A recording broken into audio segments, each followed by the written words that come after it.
Olá a todos e bem-vindos. Vamos falar de um tema que nos toca a todos: hábitos. Já se perguntaram por que é que parece quase impossível livrar-nos de um mau hábito, mesmo quando sabemos perfeitamente que não nos faz bem? Pois bem, hoje vamos mergulhar na ciência que se esconde por trás das nossas rotinas diárias e descobrir como é que podemos usar esse conhecimento para uma mudança a sério, tanto na nossa vida pessoal como até em grandes organizações. Para começar, olhem para a história de Lisa Allen. Antes, a vida dela era complicada. Tinha excesso de peso, fumava, bebia bastante, estava cheia de dívidas e não parava em nenhum emprego. Mas, passados uns anos, aconteceu algo espetacular. A Lisa transformou-se numa maratonista, com as finanças em ordem, dona da sua casa e com uma carreira estável. Foi uma reviravolta completa. A grande questão é: como é que uma mudança tão profunda e radical acontece? Não foi um golpe de sorte nem um milagre. Quando os cientistas estudaram o caso dela, descobriram que tudo começou com a alteração de um único padrão. Um só hábito que, ao ser mudado, criou um efeito dominó que arrastou tudo o resto. E para percebermos como isto é possível, temos de espreitar o que se passa dentro do nosso cérebro. Acontece que todos os nossos hábitos, os bons, os maus, todos eles, seguem um padrão neurológico que é, ao mesmo tempo, super simples e incrivelmente poderoso. Este padrão chama-se o loop do hábito. Pensem nisto como um modo de poupança de energia do cérebro. O nosso cérebro é preguiçoso por natureza, adora eficiência. Então o que é que ele faz?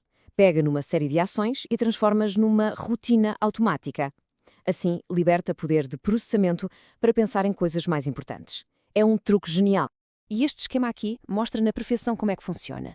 É um ciclo com 3 partes. Primeiro, temos a deixa, é o gatilho, o sinal que diz ao cérebro para entrar em piloto automático. A seguir, vem a rotina, que pode ser uma ação física, um pensamento, uma emoção.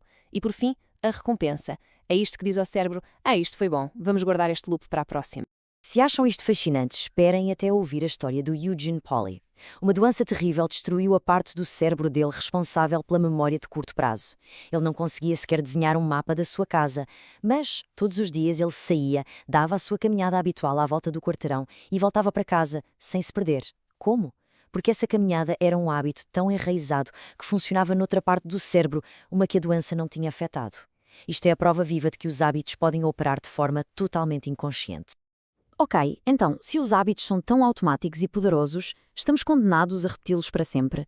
Bem, não exatamente. Felizmente, existe uma regra de ouro, uma espécie de chave mestra para redesenhar estas rotinas. E aqui está ela, a regra do ouro. E o mais incrível é que é super simples. A regra diz o seguinte: não se consegue pura e simplesmente apagar um mau hábito. O que se pode fazer é substituí-lo. A chave é manter a deixa e a recompensa exatamente iguais, mas trocar a rotina que está no meio. O gatilho continua o mesmo, o desejo pela recompensa também, mas a ação que se toma para lá chegar, essa é que muda. Um exemplo perfeito disto, na prática, é o sucesso dos Alcoólicos Anónimos. O programa não tenta eliminar as deixas, como o stress ou a solidão, que levam as pessoas a beber. Isso seria impossível. Em vez disso, o que faz é fornecer uma nova rotina. Ir a uma reunião, ligar a um padrinho, para obter a mesma recompensa que o álcool dava. Alívio, escape, companheirismo. É a mesma deixa, a mesma recompensa, mas com uma rotina completamente nova e saudável. E agora, as coisas ficam ainda mais interessantes. Acontece que nem todos os hábitos são criados da mesma forma. Existem alguns, conhecidos como hábitos angulares, que são especiais.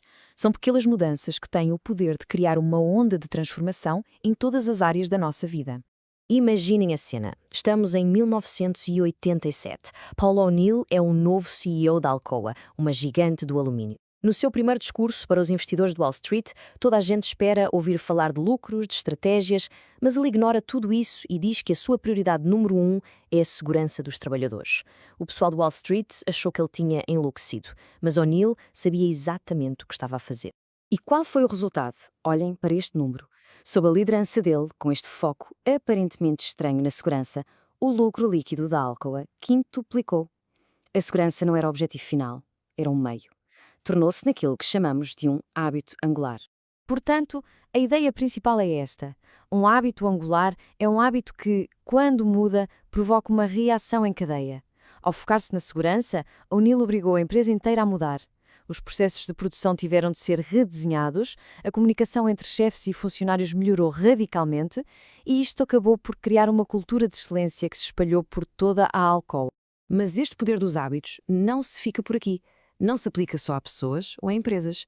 Os mesmos princípios, os hábitos sociais, podem ser o combustível para movimentos que mudam o mundo. Pensemos, por exemplo, no famoso boicote aos autocarros de Montgomery, um momento-chave na luta pelos direitos civis. Tudo começou com a detenção de Rosa Parks. Mas ela não foi a primeira pessoa negra a ser presa por se recusar a ceder o lugar. Então, por que é que desta vez foi diferente? Porque Rosa Parks era uma pessoa profundamente respeitada e ligada à sua comunidade. A sua detenção ativou os hábitos de amizade e solidariedade das pessoas que a conheciam. E isto leva-nos aos 3 estágios de um movimento social, que dependem totalmente de hábitos. Primeiro, o movimento começa com base nos laços fortes, nos amigos próximos. Depois, cresce através dos laços fracos, os conhecidos, os vizinhos, a pressão social da comunidade. E por fim, para durar, os líderes têm de dar aos participantes novos hábitos, novas rotinas, que criam um sentido de identidade e de pertença ao movimento. Ora, tudo isto levanta uma questão filosófica bastante complicada e até um pouco desconfortável. Se o nosso cérebro funciona tanto em piloto automático, onde é que acaba o hábito e começa a nossa responsabilidade pessoal? Vejam estes 2 casos reais, que são absolutamente fascinantes. De um lado, temos Brian Thomas, um sonâmbulo que, durante um pesadelo terrível, matou a esposa a pensar que era um intruso. Ele agiu com base num hábito de terror noturno e foi absolvido. Do outro lado, temos Angie Bachman, que desenvolveu um vício compulsivo no jogo, perdeu uma fortuna e acabou por ser considerada legalmente responsável pelas suas dívidas. Ambos foram guiados por hábitos fortíssimos, mas a justiça tratou-os de formas radicalmente diferentes. E isto deixa-nos a todos a pensar numa pergunta fundamental. Uma vez que um hábito está formado e automatizado, quem é que está realmente no controle? Somos nós ou são eles? A ciência que vimos hoje mostra que os hábitos podem de facto ser reinscritos. Mas para isso acontecer, o primeiro passo, e o mais crucial, é termos consciência de que eles existem. A verdadeira questão, no fundo, não é se a mudança é possível, mas sim se escolhemos ter o trabalho de a começar.